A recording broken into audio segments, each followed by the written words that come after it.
Assalamualaikum warahmatullahi wabarakatuh. Om Swastiastu, Shalom, Namo Buddhaya, salam kebajikan, salam sejahtera bagi kita semua. Perkenalkan, nama saya Delia Firazan Yarfat dengan NIM 210951150 dari Fakultas Kedokteran Hewan Universitas Udayana. Pada kesempatan kali ini, saya akan menyampaikan presentasi mengenai pertumbuhan sel bakteri dan pola pertumbuhan bakteri, yang dimana pada materi ini, dosen pengampu saya adalah Profesor Dr. Hewan Inema Kartanusya MSI. Baik, sebelum itu kita akan terlebih dahulu mengetahui topik outline yang akan dibahas pada presentasi kali ini. Yang pertama ada introduction, yang kedua ada faktor pertumbuhan bakteri, dan yang ketiga ada fase pertumbuhan bakteri. Nah, untuk materi pertama, sebelum masuk pada pola pertumbuhan bakteri, kita harus mengenal dulu apa itu bakteri. Jadi, bakteri merupakan organisme mikroskopis uniseluler yang tidak memiliki membran inti sel yang dikenal sebagai prokariotik, dan pada umumnya tidak memiliki klorofil pada dinding selnya.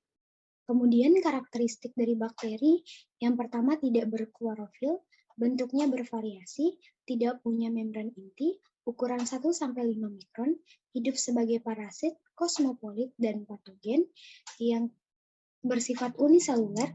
Dinding sel terdiri dari peptidoglikan, ada yang memiliki flagela, ada yang tidak, ada yang membentuk endospora dan ada yang tidak, ada yang memiliki kapsul dan ada yang tidak, serta berkembang biak dengan membelah diri, konjugasi, transformasi, dan transduksi.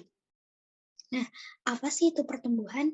Jadi, pertumbuhan adalah bertambahnya ukuran dan jumlah sel serta jaringan intraseluler, yang dimana berarti bertambahnya ukuran fisik dan struktur tubuh sebagian atau keseluruhan, sehingga dapat diukur dengan satuan panjang dan berat. Kemudian kita masuk kepada faktor pertumbuhan bakteri. Nah, pada faktor pertumbuhan bakteri ini dibagi menjadi dua, yaitu faktor nutrisi dan faktor eksternal, yang dimana faktor nutrisi terdiri dari air, garam-garam organik, sumber nitrogen, sumber karbon, dan faktor pertumbuhan. Kemudian ada faktor eksternal yang terdiri dari oksigen, suhu, pH, dan tekanan osmosis. Nah, air merupakan komponen dasar dari pertumbuhan bakteri, yang dimana berfungsi untuk pertumbuhan dan perkembangan, transport nutrisi, dan penyusun sel dan bagian terbesar dalam protoplasma. Kemudian ada garam-garam organik yang dimana berfungsi untuk mempertahankan keadaan koloidal, mengatur tekanan osmosis, memelihara keseimbangan asam basa, berfungsi sebagai bagian enzim, serta aktivator reaksi enzim. Kemudian ada sumber nitrogen yang berfungsi untuk pertumbuhan dan metabolisme sel bakteri, serta sumber karbon. Nah, sumber karbon ini dibagi menjadi dua golongan, yaitu autotrof dan heterotrof. Nah, untuk autotrof sendiri dibagi lagi menjadi dua, yaitu fotoautotrof dan kemoautotrof. Nah, autotrof merupakan mikroorganisme yang memperoleh senyawa karbon yang berasal dari air, garam organik, dan CO2. Sedangkan fotoautotrof yaitu memperoleh senyawa karbon dari cahaya matahari atau cahaya yang frekuensinya sama. Kemudian ada kemoautotrof yang dimana kemoautotrof ini memperoleh sumber energi dari energi kimia yang diperoleh dari lingkungan seperti nitrogen, karbon, dan sulfur. Kemudian ada faktor pertumbuhan yaitu pemacu pertumbuhan dan katalisator. Nah, untuk faktor eksternal ada oksigen, suhu, pH, dan tekanan osmosis. Nah, untuk oksigen sendiri itu dibagi menjadi 5 bagian, yaitu anaerob obligat, anaerob aerotoleran, anaerob fakultatif, aerob obligat, dan mikroaerfilik. Yang dimana anaerob obligat adalah bakteri yang tidak memerlukan oksigen, dan jika terdapat oksigen pada lingkungan tersebut, maka bakteri akan mati. Kemudian ada anaerob aerotoleran yang dimana bakteri ini tidak mati dan tidak hidup jika ada oksigen. Kemudian ada anaerob fakultatif yang dimana bakteri dapat tumbuh dengan atau tanpa oksigen.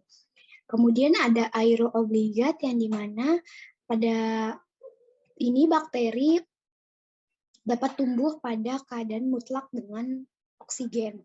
Kemudian ada mikroaerofilik yang memerlukan oksigen rendah. Kemudian ada suhu yaitu pisofilik, mesofilik, dan termofilik. Pada pisofilik ini, bakteri tumbuh pada suhu 0 sampai 30 derajat dengan suhu optimum 10 sampai dengan 20 derajat Celcius. Nah, kemudian mesofilik yaitu bakteri yang tumbuh pada suhu 20 derajat sampai 60 derajat Celcius dengan suhu optimum 25 sampai 40 derajat Celcius. Nah, pada keadaan mesofilik ini biasanya terdapat banyak bakteri-bakteri patogen. Kemudian ada termofilik, yang dimana termofilik ini merupakan bakteri yang tumbuh pada keadaan panas yang berkisar pada suhu 40 sampai 80 derajat Celcius dengan suhu optimum 55 sampai dengan 65 derajat Celcius. Kemudian ada pH. Nah, kebanyakan kuman patogen mempunyai pH optimum yaitu sekitar 7,2 sampai dengan 7,6. Kemudian pada pH sendiri itu dibagi menjadi asidofilik, neutrofilik, dan basofilik. Nah, pada asidofilik ini bakteri berkembang baik pada suhu asam atau sekitar di bawah pH 6. Kemudian neutrofilik yaitu di mana bakteri bertumbuh dengan baik pada keadaan pH netral atau 7. Kemudian ada basofilik yang di mana bakteri tumbuh pada pH tinggi. Kemudian ada tekanan osmosis yang di mana terbagi menjadi dua yaitu halofilik dan osmofilik. Halofilik merupakan kadar garam tinggi dan osmofilik memerlukan tekanan osmotik yang tinggi untuk pertumbuhan bakteri. Kemudian kita masuk pada fase pertumbuhan bakteri. Nah, fase pertumbuhan bakteri ini dibagi menjadi 4 bagian, yaitu fase lag atau adaptasi, fase eksponensial atau fase logaritma, fase stasioner, dan fase kematian. Nah, pada fase lag atau fase adaptasi ini, di mana fase penyesuaian bakteri dengan lingkungan yang baru. Di dalam fase lag ini, pada pertumbuhan ini sangat lambat dikarenakan sedang beradaptasi dengan lingkungan barunya untuk mencapai pertumbuhan. Sedangkan fase eksponensial atau fase log ditandai dengan terjadinya periode pertumbuhan yang cepat. Setiap sel dalam populasi membelah menjadi 2 sel. Variasi derajat pertumbuhan bakteri pada fase eksponensial ini sangat dipengaruhi oleh sifat genetik yang diturunkan. Kemudian fase ketiga ada fase stasioner yang dimana terjadi pada laju pertumbuhan bakteri sama dengan laju kematiannya, sehingga jumlah bakteri keseluruhan akan tetap. Keseimbangan jumlah keseluruhan bakteri ini terjadi karena adanya pengurangan derajat pembelahan sel.